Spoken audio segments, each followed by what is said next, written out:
So, your nonprofit is looking to fundraise in Kansas, or maybe you already are. Did you know there are specific state rules you need to follow? Today, we're going to break down exactly what you need to know about charitable solicitation registration in Kansas. Welcome. This is part of our multi-state fundraising compliance series, where we try to make these really complex topics practical and clear for you as a nonprofit leader.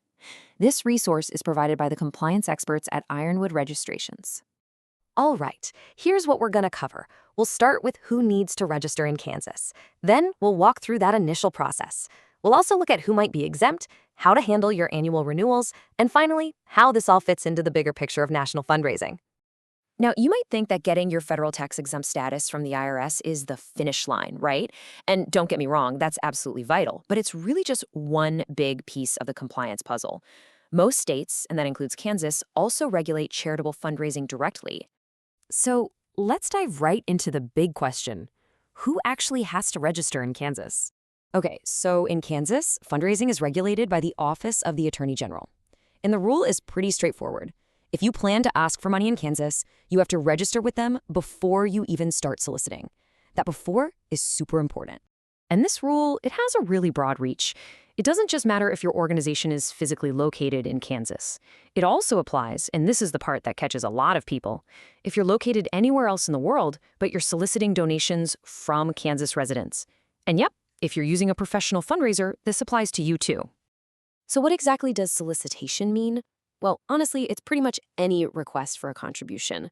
Think about all the ways you fundraise. That direct mail you send out, your website's Donate Now button, those email blasts and social media campaigns, even fundraising events. If you're asking folks in Kansas for support through any of those channels, guess what? You're soliciting.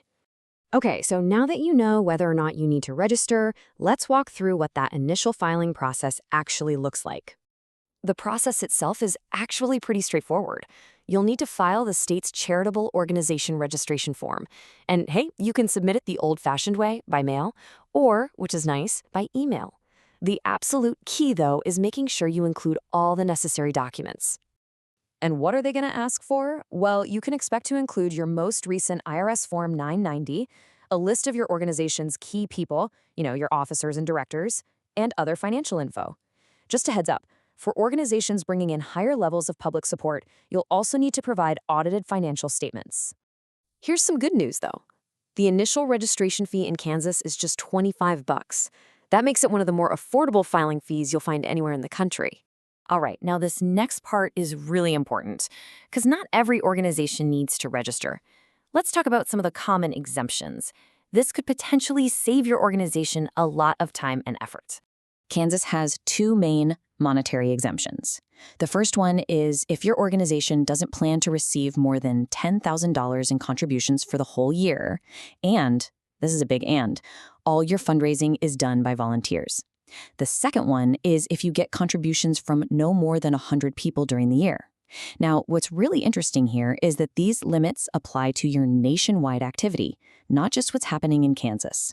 Beyond those dollar amounts, certain types of organizations might also be exempt. We're talking typically about religious organizations, accredited educational institutions, and some kinds of membership organizations. So this brings us to a really practical question. Let's say you qualify for one of these exemptions. Do you still have to file some kind of paperwork with the state to claim it? And the answer is refreshingly simple. No. Unlike a lot of other states that make you file for an exemption, Kansas doesn't. If you meet the criteria, you're just exempt. Simple as that.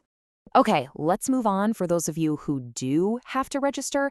Remember, it's not a one-and-done thing. You've got to maintain your good standing, and that means annual renewals. Your renewal filing is due 6 months after your organization's fiscal year ends. This is a pretty common deadline structure, but it's one you absolutely have to track. So, for example, if you have a typical calendar year end of December 31st, your Kansas renewal will be due by June 30th. And here's a really crucial point for your compliance calendar, so listen up. Kansas does not grant extensions for these renewals. I'll say that again, no extensions. You have to submit your filing on time, period. If you don't, you're looking at penalties and a lapse in your registration, which could seriously disrupt your fundraising. All right, for our last section, let's zoom out a bit and put Kansas into the broader context of what it means to fundraise in multiple states. This is really the central challenge of national fundraising. Every single state has its own set of rules, its own deadlines, its own exemptions. So if your organization is soliciting nationally, you have to do this kind of compliance check for every single jurisdiction. It can turn into a really complex web of regulations, and fast. So to wrap things up, what are the most important things to remember from all this? First, register in Kansas before you start asking for donations there. Second, get that renewal deadline on your calendar. It's 6 months after your fiscal year end, and there are no extensions. And third, really take the time to understand if your organization might actually qualify for an exemption.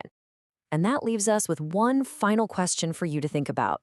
When you look at your own fundraising efforts, are you completely confident that you're fully compliant in every single state where you solicit donations?